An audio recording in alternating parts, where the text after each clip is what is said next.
Physics solution में आपका स्वागत है। और हम अपनी क्लास 12th की फिजिक्स का चैप्टर 2 पढ़ रहे हैं जिसका नाम है वैद्युत विभव एवं धारिता।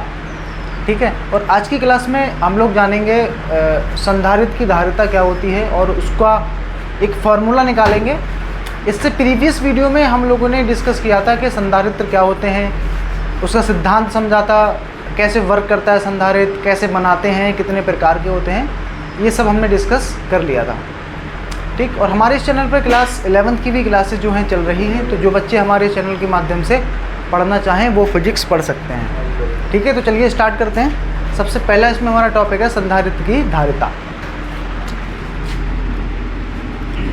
संधारित्र की धारिता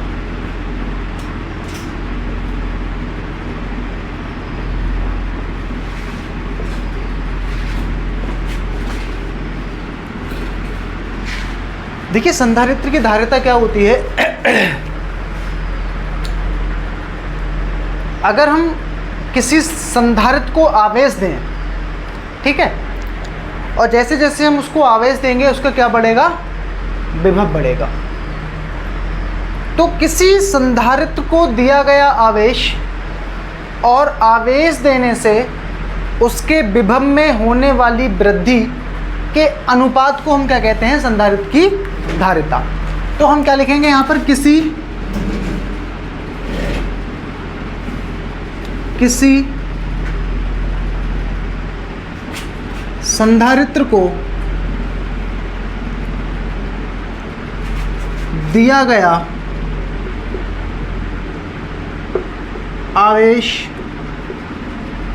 तथा आवेश देने से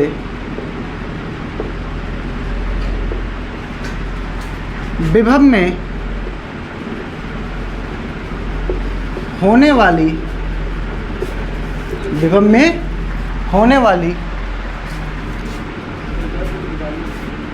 वृद्धि के अनुपात को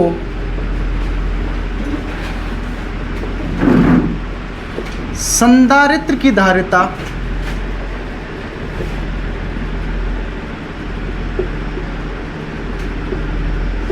कहते हैं।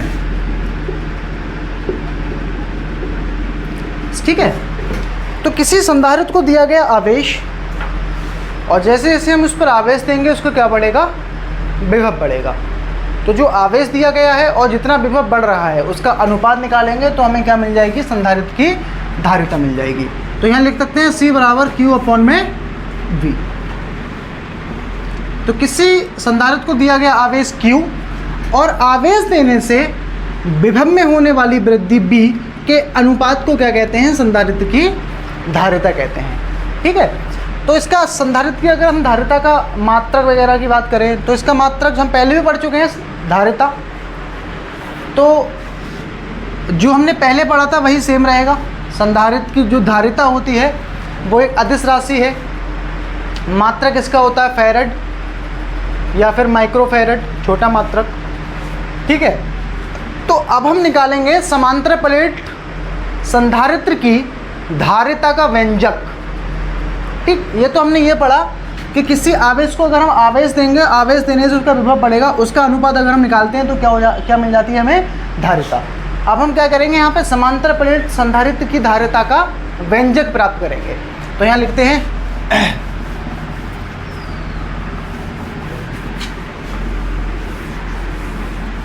समांतर प्लेट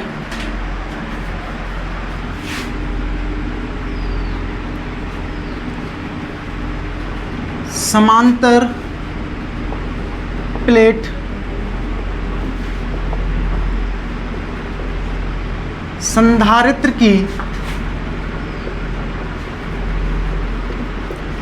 धारिता का व्यंजक। ठीक है, व्यंजक का मतलब होता है फॉर्मूला। और यहाँ पर जो हमें धारिता निकालनी है, किसकी निकालनी है, समांतर प्लेट संधारित्र की। तो समांतर प्लेट संधारित्र कैसा होता है, देखिए संधारित्र कोई भी हो उसमें दो प्लेटें होती हैं, तो इसमें भी हम दो प्लेटें लेते हैं, लेकिन इसमें जो हमें प्लेटें लेनी है वो समांतर लेनी है। तो यहाँ प्लेटें ले लेते हैं। देखो एक प्लेट ये है इस टाइप से,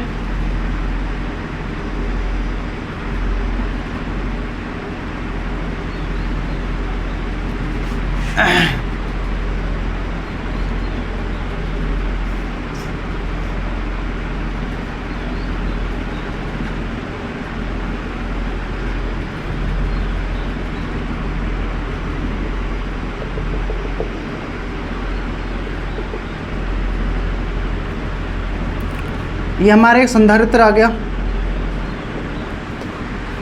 इस संधारित्र में क्या होता है बेटा, दो प्लेटें होती हैं, एक प्लेट ये है, एक प्लेट ये है, और दोनों प्लेटें बराबर आकार, बराबर क्षेत्रफल, मतलब सब कुछ इनका क्या होता है, बराबर होता है। बिल्कुल 2 कॉपी प्लेट हैं, जैसी प्लेट ये है वैसी प्लेट ये है।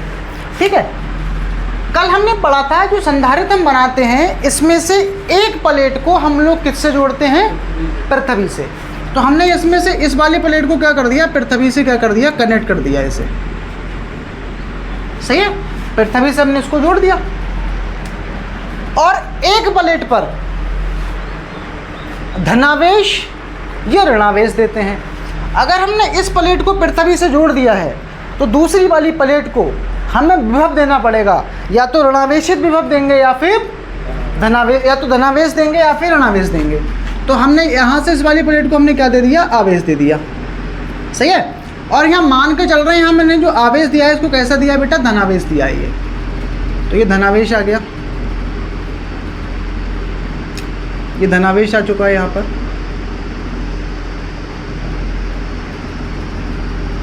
ठीक, अगर इस प्लेट पर धनावेश आया है तो दूसरी वाली जो प्लेट है वो उस पर क्या आ जाएगा बेटा, अपने आप ऋणावेश आ जाएगा। क्या आ जाएगा, किसके कारण आएगा, ये आएगा बेटा किसके कारण, ये प्लेट इसके क्या कर देगी, ध्रुवण कर देगी, है ना, क्या कर देगी, ध्रुवण। तो अगर इस पे पॉजिटिव है तो इस पे क्या आएगा, इस पर आएगा नेगेटिव। इस पर जितना पॉजिटिव होगा उस पर इतना ही नेगेटिव होगा। ये इस पर नेगेटिव आवेश आ गया। ठीक है, और मान लेते हैं ये जो प्लेटें हैं, दोनों प्लेटों का जो बेटा क्षेत्रफल है वो क्या है, कैपिटल ए है, और दोनों प्लेटों के जो बीच की दूरी है वो कितनी है, स्मॉल, दोनों प्लेटों के बीच की दूरी कितनी है, स्मॉल डी है। दोनों प्लेटों के बीच की दूरी कितनी है, स्मॉल डी। और दोनों प्लेटों के बीच में हम कुछ पदार्थ भर देते हैं। एक परावैद्युत पदार्थ, परावैद्युत पदार्थ कौन सा होता है, इसके अंदर आप दोनों प्लेटों के बीच में, ये दो हमारी प्लेटें हैं, इन दोनों प्लेटों के बीच में हमने क्या भर दिया, कोई परावैद्युत पदार्थ भर दिया। परावैद्युत पदार्थ कौन सा होता है, जैसे हमारा कॉटन है, सही है, मोम है, पानी है, वो हमने क्या कर दिया, इन दोनों प्लेटों के बीच में भर दिया है। तो ये हमारी दोनों प्लेटें हैं और इन दोनों प्लेटों के बीच में हमने क्या भर दिया बेटा, एक कैसा पदार्थ, इन दोनों बेटा प्लेटों के बीच में हमने एक परावैद्युत पदार्थ भर दिया, जिसका परावैद्युतांक कितना है, K, जिसका परावैद्युतांक है K। अब वो कुछ भी हो सकता है, जैसे पानी अगर भरा होता तो पानी का परावैद्युतांक कितना होता है, 80 या 81, तो वहाँ मान कितना लगेगा K का, 80 या 81। ठीक, कुछ और भरोगे तो K का मान कुछ और लगेगा, मतलब ये डिपेंड करेगा उस पदार्थ के ऊपर। ठीक है, तो ये लिखने से, ये आगे प्रूफ करने से पहले हम क्या करते हैं, इतनी बातों को लिख लेते हैं। देखो कैसे लिखेंगे, इसमें लिख देते हैं, माना एक समांतर प्लेट, एक समांतर प्लेट संधारित्र है जिसकी प्रत्येक प्लेट का क्षेत्रफल, प्रत्येक प्लेट का क्षेत्रफल कैपिटल ए है, तथा दोनों प्लेटों के बीच की दूरी d है और इनके बीच और इन प्लेटों के बीच के परावैद्युतांक वाला परावैद्युत पदार्थ भरा गया है। ठीक है, तो आप देख सकते हो बेटा जो हमने ऊपर किया है वही नीचे बनाया है, वही लिखा है। क्या लिखा है? माना एक समांतर प्लेट संधारित्र है जिसमें प्रत्येक प्लेट का क्षेत्रफल, क्योंकि बेटा दोनों प्लेटें जो होती हैं बराबर आकार बराबर रंग रूप की होती हैं, ठीक है, तो दोनों का क्षेत्रफल क्या होगा? समान होगा। तो वही लिखा है जिसमें प्रत्येक प्लेट का क्षेत्रफल क्या है? कैपिटल ए है।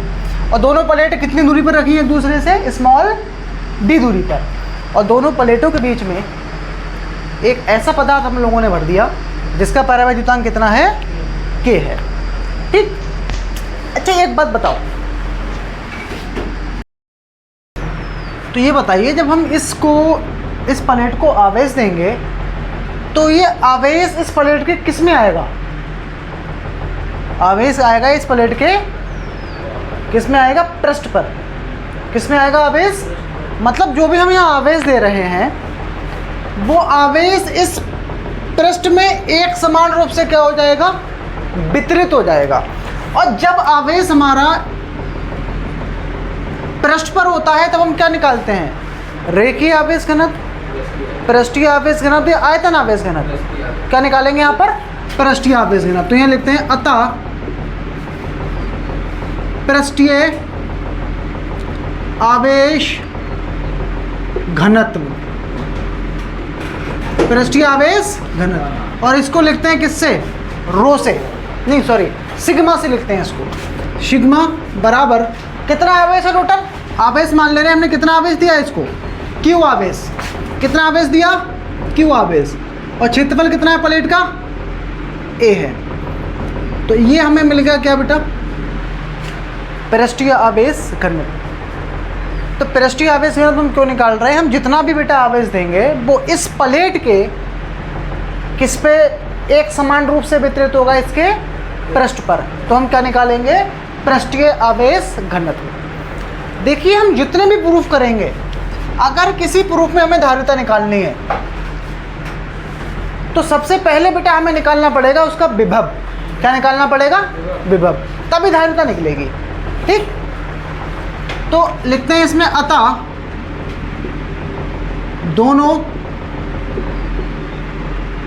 प्लेटों के मध्य, दोनों प्लेटों के मध्य वैद्युत क्षेत्र, वैद्युत क्षेत्र कितना होगा बेटा? वैद्युत क्षेत्र ये हमने गॉस की प्रमेय में सिद्ध किया था।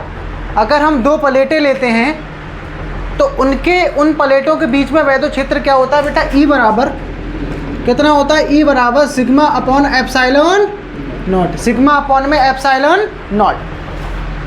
लेकिन इनके बीच में बेटा एक परावैद्युत पदार्थ भरा है, तो यहाँ बटे में क्या लगा दो? के लगा दो। तो फॉर्मूला हमारा बन जाएगा ई बराबर सिग्मा बटे में के एप्सिलॉन नॉट। तो ये हमें बेटा क्या मिल गया? वैद्युत क्षेत्र। यहाँ से हम चाहें तो इसका मान लगा दें। किसका मान? सिग्मा का मान लगा देते हैं। क्या है? क्यू अपॉन ए। तो ये हो जाएगा क्यू अपॉन में ए के एप्सिलॉन नॉट। तो इतना बेटा हमें ये वैद्युत क्षेत्र मिल गया। ठीक, अब हम क्या निकाल लेंगे बेटा? विभव निकाल लेंगे। लिखते हैं अतः वैद्युत विभव, अतः वैद्युत विभव। तो इसी चैप्टर में बेटा हमने एक फॉर्मूला पढ़ा था वैद्युत क्षेत्र और वैद्युत विभव में। क्या आया था फॉर्मूला? वो B बराबर E इंटू डी। ये फार्मूला हम लोगों ने पढ़ा था वैद्युत क्षेत्र और वैद्युत विभव में संबंध। B बराबर ई डी। जहाँ हमारा ये जो B है ये बेटा विभव है, E हमारा वैद्युत क्षेत्र है और D क्या है? ये दूरी है। तो हम क्या करेंगे बेटा? यहाँ पर जो E है, E का मान लगा देंगे। कितना मान आ जाएगा? क्यू बटे में ए के एप्सिलॉन नॉट और डी, ये आ गया अपना बी। तो सबसे पहला काम बेटा हमें यही करना है, सबसे पहले हम लोग क्या निकालेंगे, विभव निकालेंगे। विभव हमें मिल चुका है, जब विभव मिल जाएगा उसके बाद हम बेटा क्या निकालेंगे, अब इसकी धारिता। ठीक है, तो हम लिखते हैं अतः धारिता। तो धारिता का बेटा फॉर्मूला क्या होता है, किसी संधारित्र को दिया गया आवेश Q और आवेश देने से विभव में वृद्धि V का अनुपात क्या कहलाता है, धारिता कहलाता है। तो यहाँ पर हम B का मान रख देंगे, B का यहाँ मान रख देते हैं। कितना है B का मान, B का मान है QD बटे में A के एप्सिलॉन नॉट। तो Q से Q यहाँ पर कैंसिल हो जाएगा, Q से Q क्या हो जाएगा, कैंसिल हो जाएगा। तो हम यहाँ से लिख सकते हैं C बराबर,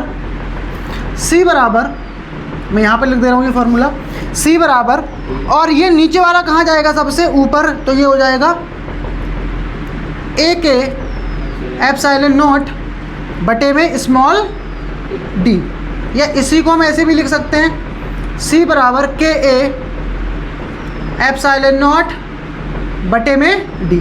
तो ये बेटा हमारा एक फॉर्मूला निकल के आया, किसके लिए, समांतर प्लेट संधारित्र की धारिता का फॉर्मूला। मतलब इस फॉर्मूले से हम इस संधारित्र की धारिता को क्या कर सकते हैं, निकाल सकते हैं। ठीक है, लेकिन पेपर में हमसे ये भी पूछ लिया जाता है, एक तो ये प्रूफ पूछता है कि समांतर प्लेट संधारित्र की धारिता का व्यंजक प्राप्त कीजिए। ठीक है, और हमसे ये पूछता है, ये बताइए कि इस संधारित्र की धारिता को हम कैसे कैसे बढ़ा सकते हैं, कैसे कैसे हम धारिता इसकी बढ़ा सकते हैं। तो ये फॉर्मूला जो निकल के आया है यही हमें बता देगा कि संधारित्र की धारिता को हम कैसे बढ़ा सकते हैं। ठीक है, देखो इस फॉर्मूले में ये आया है C बराबर के ए एप्सिलॉन नॉट बटे में D। ये K क्या है, परावैद्युतांक, और K कहाँ है, ऊपर है। मतलब K का मान जितना ज़्यादा होगा धारिता इसकी उतनी ज़्यादा होगी। और दूसरा क्या है इसमें, A, मतलब ये कहता है प्लेट का क्षेत्रफल, और A भी कहाँ है हमारा, ऊपर, यानी क्षेत्रफल ज़्यादा होगा तो धारिता क्या होगी, ज़्यादा होगी। लेकिन अगर हम दूरी की बात करें, दोनों प्लेटों के बीच की दूरी, तो दोनों प्लेटों के बीच की दूरी ये कहाँ है, बटे में, यानी D का मान जितना ज़्यादा होगा धारिता क्या होगी, उतनी कम होगी।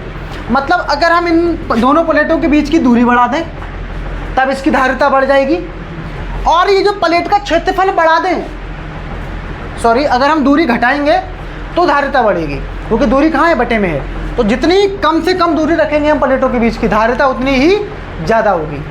और हम कैसे बढ़ा सकते हैं, इनका क्षेत्रफल बढ़ा दें और इन प्लेटों के बीच में ज़्यादा परावैद्युतांक वाला क्या रख दें, कोई पदार्थ रख दें। तो तीन तरीके से हम क्या कर सकते हैं, इसकी धारिता को बढ़ा सकते हैं। ठीक है, तो आगे इसमें पढ़ लेते हैं, संधारित्र की धारिता को कैसे बढ़ाया जा सकता है। ठीक, कैसे बढ़ाया जा सकता है, तो इसके लिए बेटा हमें क्या करना है, ये पूरा क्वेश्चन आता है एग्जाम में कि समांतर प्लेट संधारित्र की धारिता का व्यंजक प्राप्त कीजिए तथा यह बताइए कि इसकी धारिता को हम कैसे कैसे बढ़ा सकते हैं। ठीक, तो अभी बेटा हमने ये फॉर्मूला निकाला था, क्या था, K बराबर C बराबर के ए एप्सिलॉन नॉट बटे में D। तो एक तरीका बेटा इसका ये हो सकता है बढ़ाने का, ये हमारा जो C है ये बेटा समानुपाती होगा किसके, K के। मतलब अगर हम यहाँ से, अगर हम क्या करते हैं, यहाँ से ये C समानुपाती K है, अगर हम इन दोनों प्लेटों के बीच में एक ज़्यादा परावैद्युतांक वाला माध्यम अगर रख दें तो उसकी क्या बढ़ जाएगी बेटा, धारिता बढ़ जाएगी। तो हम क्या करेंगे, संधारित्र की दोनों प्लेटों के मध्य प्लेटों के मध्य अधिक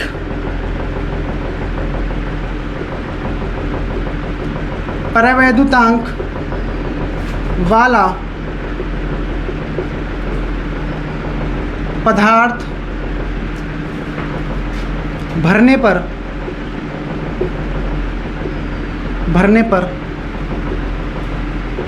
संधारित्र की धारिता बढ़ जाती है।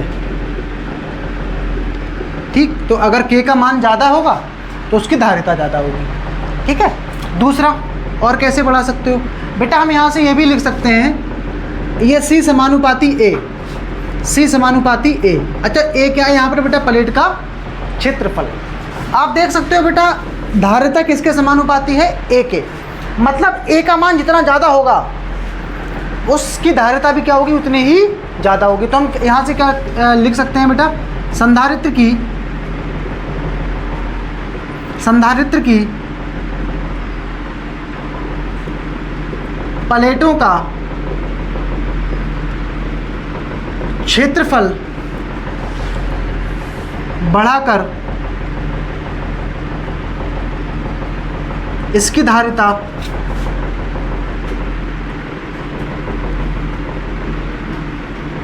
बढ़ाई जा सकती है। ठीक, तीसरा है इसमें, तो एक तरीका ये था, इसके बीच में एक ऐसा परावैद्युत पदार्थ डाल दें जिसका परावैद्युतांक क्या हो? अधिक हो। और हम क्या कर सकते हैं बेटा? दोनों प्लेटों के बीच में ये जो प्लेटें हैं इसका क्षेत्रफल क्या करें? बढ़ा दें, तब भी धारिता क्या होगी? बढ़ जाएगी। और तीसरा पॉइंट आप देख सकते हो बेटा, ये इससे लिखने से कोई फ़ायदा नहीं होगा, क्योंकि इसका मान क्या होता है? फिक्स होता है। कितना होता है? 8.85 गुणा 10 की पावर -12। तो इससे कुछ नहीं होगा, ये ना बढ़ेगा ना घटेगा, क्योंकि इसका मान क्या होता है? फिक्स होता है। लेकिन हम दूरी की बात करें तो दूरी हमारी क्या है? 1/d। मतलब ये उल्टा रिलेशन है, d का मान जितना ज़्यादा होगा c उतना कम होगा, और d का मान जितना कम c उतना ज़्यादा। मतलब, और d है क्या? ये दोनों प्लेटों के बीच की दूरी। मतलब दोनों प्लेटों के बीच की दूरी अगर हम जितनी कम करेंगे उसकी धारिता क्या होगी? उतनी ही ज़्यादा होगी। तो हम यहाँ से लिख सकते हैं संधारित्र की दोनों प्लेटों की बीच की दूरी घटाकर। ठीक है, तो ये 3 तरीके से बेटा हम लोग क्या कर सकते हैं? इसकी धारिता को बढ़ा सकते हैं। ठीक है, तो मिलते हैं नेक्स्ट वीडियो में, जिस पे हम इस फॉर्मूले पर क्या करेंगे? न्यूमेरिकल्स करेंगे। ठीक है, और आज की वीडियो में हम लोगों ने ये सीखा था कि किसी भी संधारित्र की धारिता जो है कैसे निकालते हैं। ठीक है, तो मिलते हैं नेक्स्ट वीडियो में। Thank you.